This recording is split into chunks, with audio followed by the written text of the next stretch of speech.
Hello everyone, welcome back to the channel banking professionals make it possible. तो उम्मीद करती हूँ आप लोग बहुत अच्छे होंगे, आपकी तैयारी भी बहुत अच्छी चल रही होगी। एसबीआई की तैयारी आपकी ऑलमोस्ट हो चुकी होगी और आपने अपनी तैयारी आरआरबी के लिए भी शुरू कर दी होगी।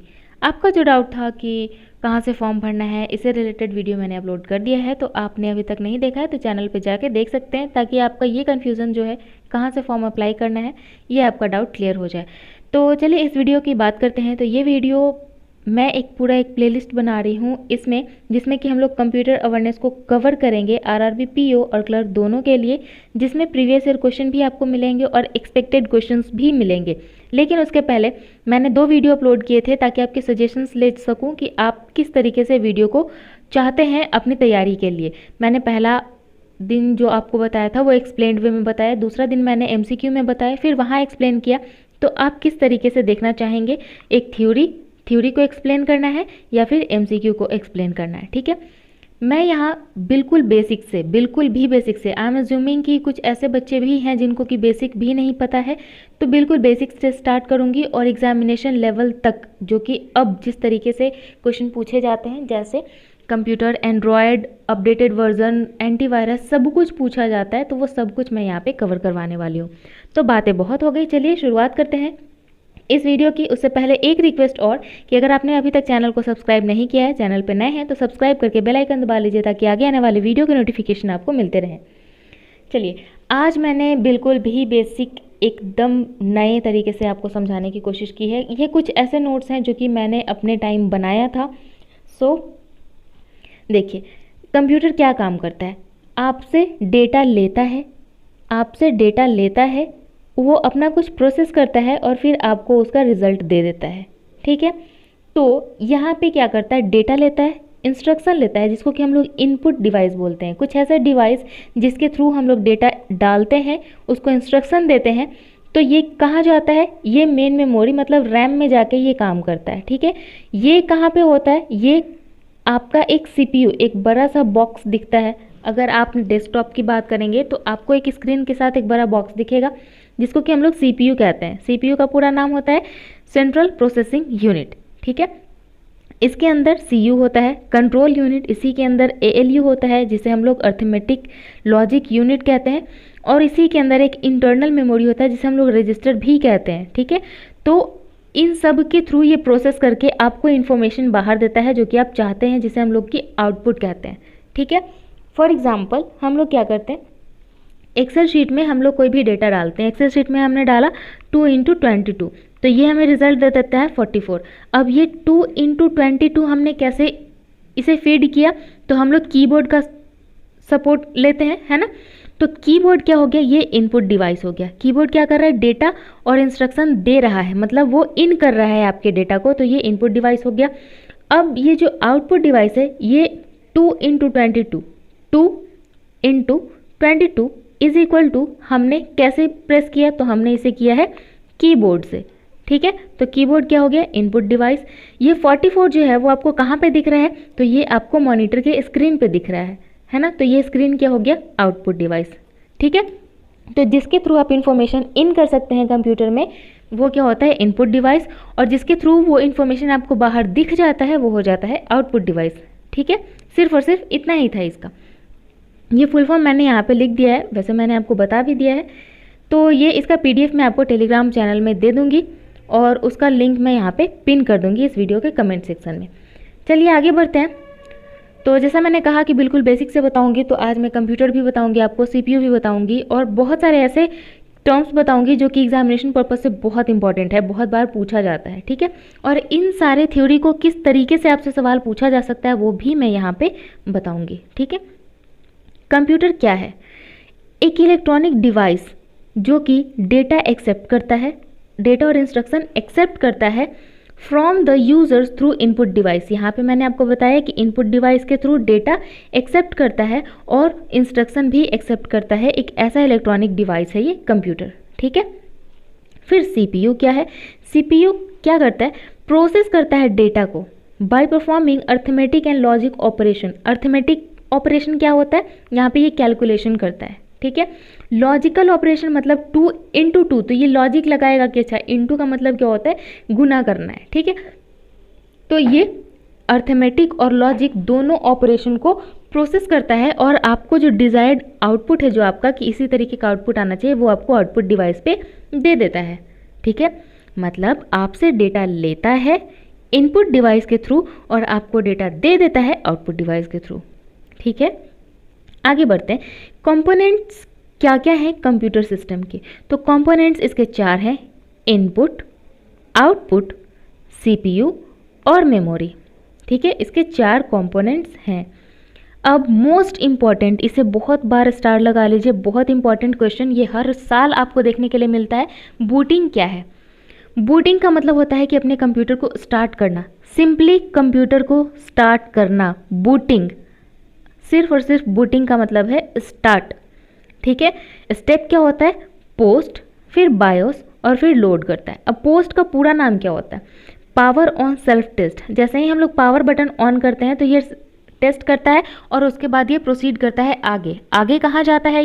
ये आगे बायोस को इन्फॉर्म करता है, बायोस के थ्रू ये आगे बढ़ता है। बायोस क्या होता है? बायोस का पूरा नाम होता है बेसिक इनपुट आउटपुट सिस्टम। ये इंटरनली सब कुछ चेक करता है।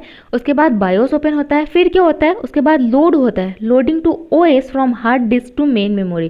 क्या होता है? Operating system loading to OS, operating system पे लोड होता है, कहाँ से? हार्ड डिस्क से मेन मेमोरी से। ठीक है, हार्ड डिस्क से मेन मेमोरी, उसके बाद ओएस पे ये सब कुछ आपको स्क्रीन पे दिखता है। जैसे ही हम लोग पावर बटन प्रेस करते हैं तो हम लोग सिंपली देखते हैं कि वाह, पावर बटन प्रेस किया और हमारा स्क्रीन ऑन हो गया। उसके अंदर ये 3-4 प्रोसेस ये इंटरनली कर लेता है, उसके बाद ही आपका स्क्रीन ऑन आपके सामने होता है। ठीक है, तो सिंपली बूटिंग का मतलब होता है कंप्यूटर को स्टार्ट करना। ये कुछ प्रोसेस था जो मैंने आपको बता दिया, मे भी पॉसिबल है, पूछा जा सकता है, लेकिन हाँ, इसका फुल फॉर्म आपको पोस्ट और बायोस का फुल फॉर्म आपको याद करना पड़ेगा।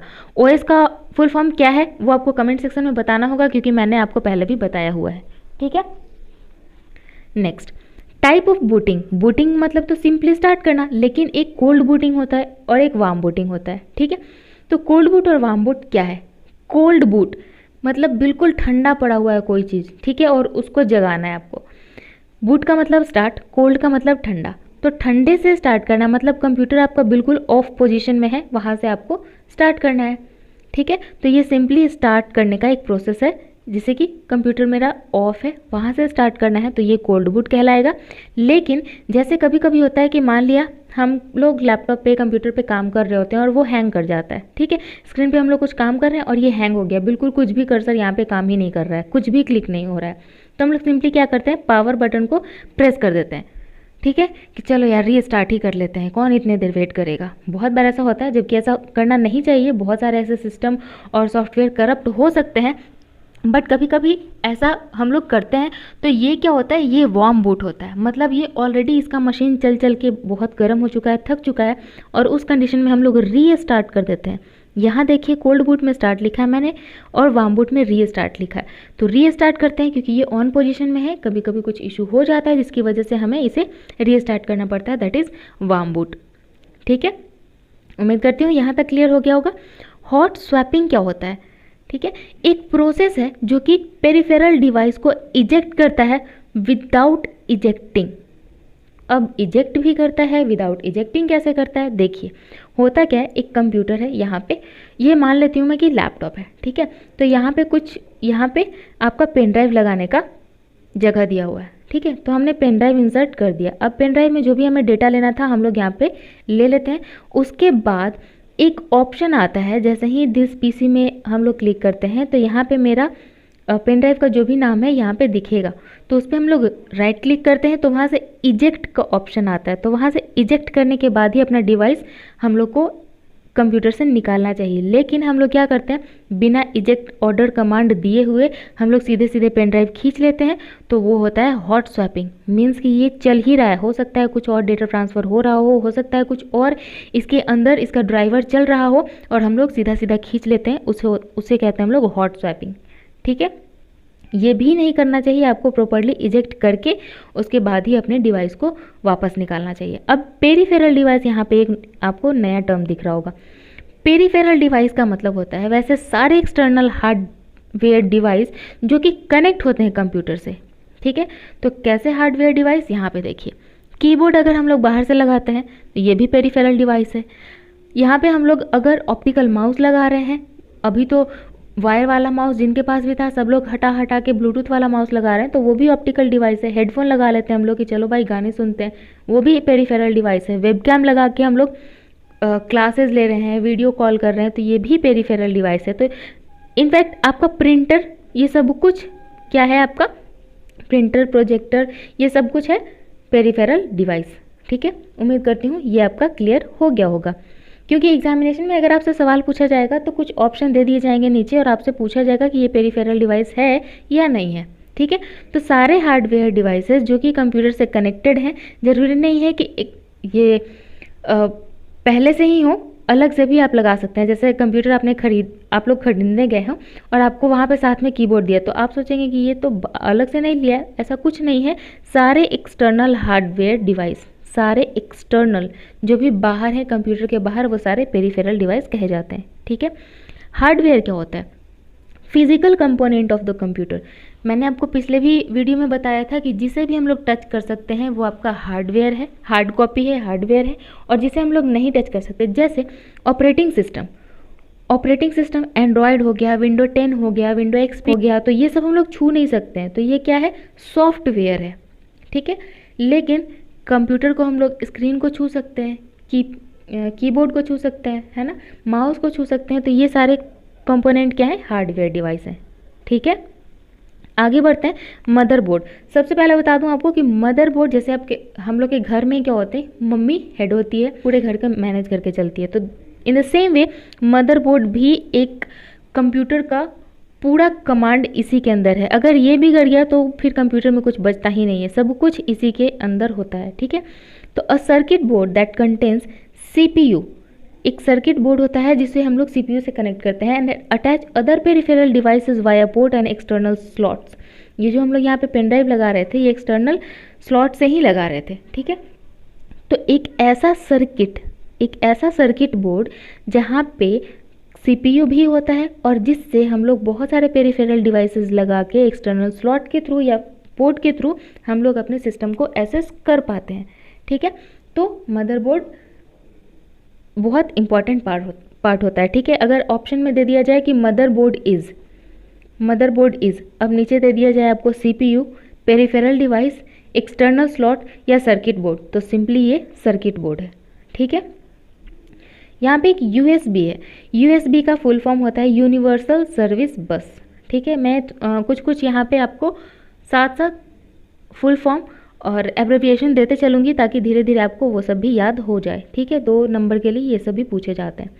आगे बढ़ते हैं, अब बात करते हैं हम लोग मेमोरी यूनिट की। ठीक है, तो मेमोरी यूनिट क्या होता है? तो इतना उम्मीद करती हूँ कि आप लोग जो भी ये वीडियो देख रहे हैं, इंटरनेट एक्सेस कर रहे हैं, तो ये आपको पता होगा 1 KB इज इक्वल टू कितना MB, कितना MB इज इक्वल टू कितना GB, क्योंकि जियो, एयरटेल और आइडिया का मर्जर मैं भूल गई। ठीक है, तो इन सब को VI, ठीक है, तो इन सब के थ्रू आपको पता होगा कि कितना डेटा आपको मिल रहा है, कितना आप कंज्यूम कर रहे हैं, कितना आपका लेफ्ट रह जा रहा है। तो फिर भी मैं आपको बता देती हूँ, कंप्यूटर का यूनिट भी सेम तरीके से होता है। मेमोरी यूनिट का 1 बिट को हम लोग बाइनरी बोलते हैं। ठीक है, 0 या 1, इसका वैल्यू हमेशा 0 या 1 ही होगा। ठीक है, 0 से 1 के बीच होता है। ठीक है, 4 bit is equal to 1 nibble, 1 nibble या फिर हाफ बाइट। अगर 4 बिट हम लोग मिला दें तो या तो आधा बाइट हो जाएगा या तो 1 निबल हो जाएगा। 8 बिट मिला दें तो 1 बाइट हो जाएगा। ठीक है, तो इसका मतलब हम लोग बोल सकते हैं ना कि 2 nibble is equal to 1 byte, है ना। तो 1024 बाइट अगर मिलाएंगे तो 1 KB होगा, किलो बाइट। 1024 KB मिलाएंगे तो 1 MB होगा। 1024 MB is equal to 1 GB। 1024 GB is equal to 1 TB। 1024 TB is equal to 1 PB means petabyte, TB means terabyte.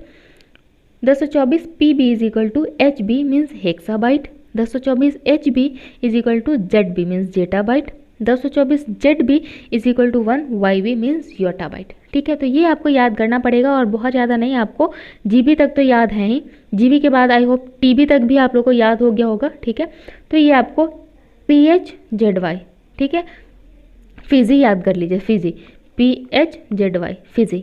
इस तरीके से याद कर लीजिए, आपको याद हो जाएगा। या फिर आपको जो भी अपने अकॉर्डिंग, अपनी कंफर्टेबिलिटी के अकॉर्डिंग जो भी शॉर्टकट आप बना सकते हैं वहाँ से आप याद कर सकते हैं। ये 1 नंबर के लिए सवाल इस टाइप का आपको देखने को मिल जाता है एग्ज़ाम में।